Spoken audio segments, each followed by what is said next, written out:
Hello everyone, welcome back to my channel. And since it's 31 days of Halloween and it's October, I'm going to be reading some stories of the paranormal and sharing some of mine this month. And I'm just going to be reading a few stories of people's experience with the Black-Eyed children. That's what I mean. So let's just get right into today's video. I'm going to be doing 4 today. This one is called Midnight Caller. It almost felt like a dream. I woke up to my dog, Lucy, barking. She was upright on the bed where my husband and I were sleeping with our 22-month-old daughter. Staring at the door like an unknown stranger was rummaging around. I thought she was freaking out over a house noise. We'd only had her for 3 months and she was still a puppy. It could have been anything. Our roommate, a creak from the house settling, and a wagon moving outside in the breeze. I wasn't too considered initially. I decided the best bet would be open the door and show her there was nothing there. It sounds a bit silly, but it's what we do with our daughter when she gets scared. And when I figured it should work with a puppy too. I opened the door and she raced to the front door. She stood there, snarling at the door. It was an angry, violent growl, one I had never heard her make before. I looked groggily at her and opened the baby gate, blocking the doorway, planning to open the door and show her everything's okay. The second my hand reached the deadbolt, Lucy went wild. She started barking and jumping toward me, and when I touched the metal, I suddenly changed her temp. She whimpered almost like an offer and backing down. As her mannerism changed, so did mine. I wasn't calm anymore. My heart was racing and skin at the same time. I had flooded with mixtures of fear and dread. I looked out through the people and can't explain why I looked, but I did. Outside were 2 kids. One was just mid shorter than me, and didn't look much younger. I'm 21, and she looked to be 16 or 17. She was slender, pale. Her hair was light shade of honey blonde and wore a long mid back with long, thin blonde. Sorry about that.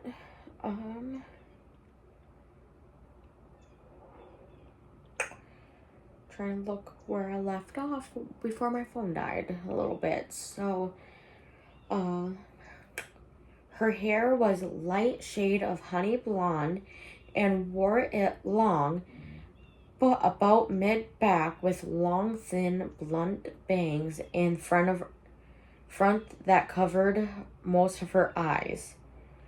She wore jeans, a light washed as a popular right now, and thin olive-colored pulled-over styled hoodie.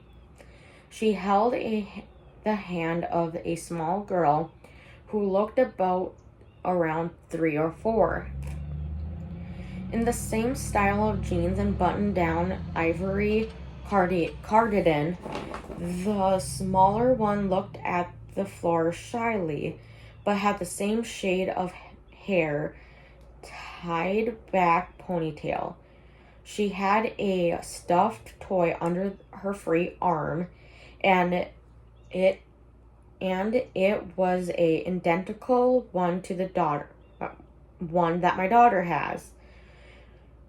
It was their style of dress. Had not been for a feeling overwhelmed dread and fear, I probably wouldn't have asked these children in and give them some tea or hot chocolate to get them out of a bitter cold.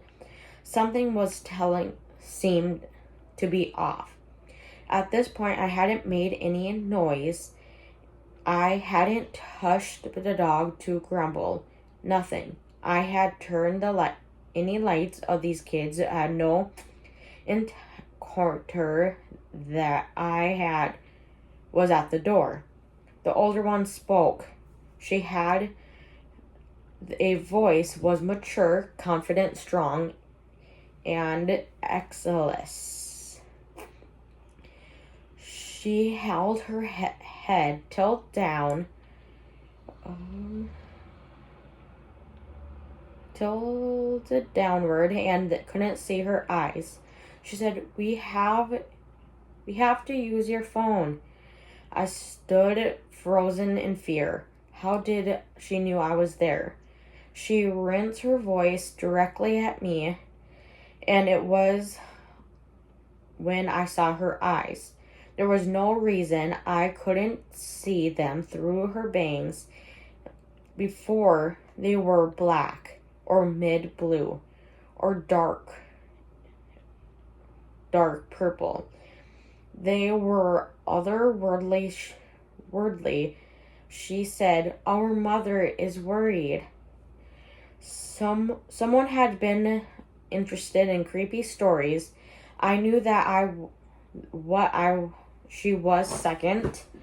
She looked at me through the door. I have never been one to believe in those things. As a staunch atheist and skeptic, when it comes to the paranormal, I had written of many ghost stories from my friends and family members, urged to tell their tale. I don't believe it.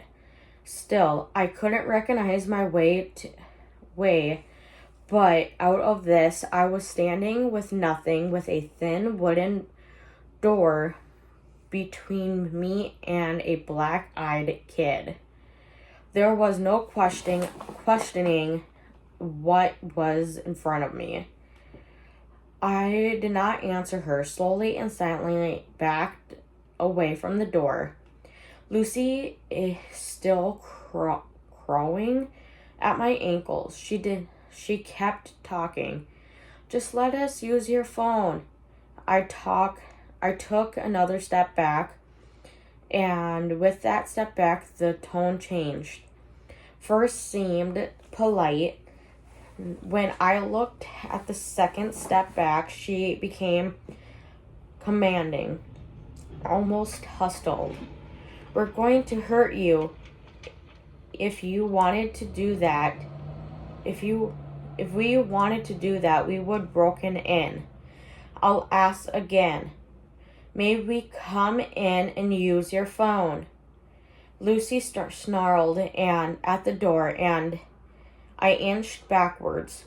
Through something inside seemed slowly pulling me back towards the door. I physically pulling so much as a supposition needed to go back and let them in.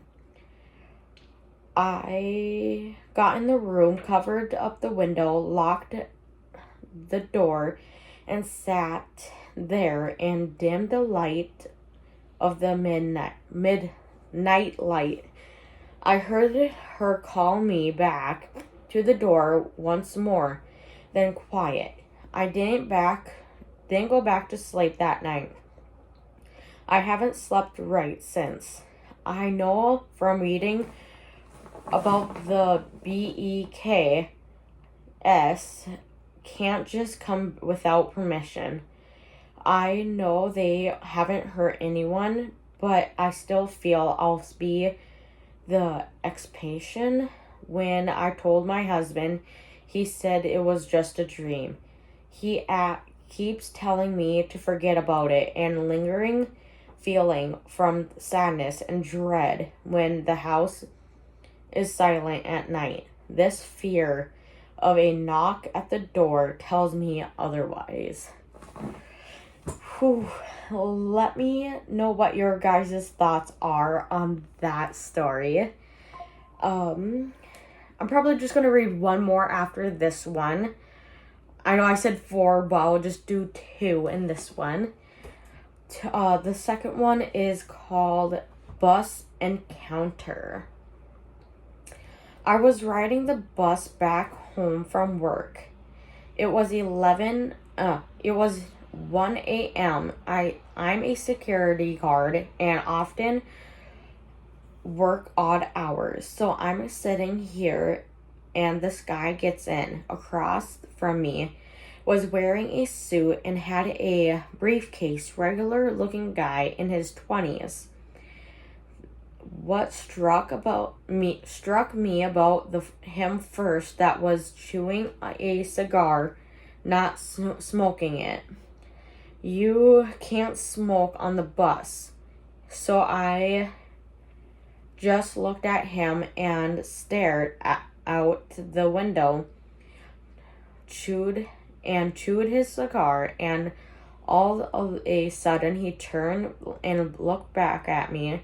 His eye was pitch black, just as you can describe. My heart beating like a mad mother beeper, and felt my gorge raising. I was starting to panic and had no idea why I was panting.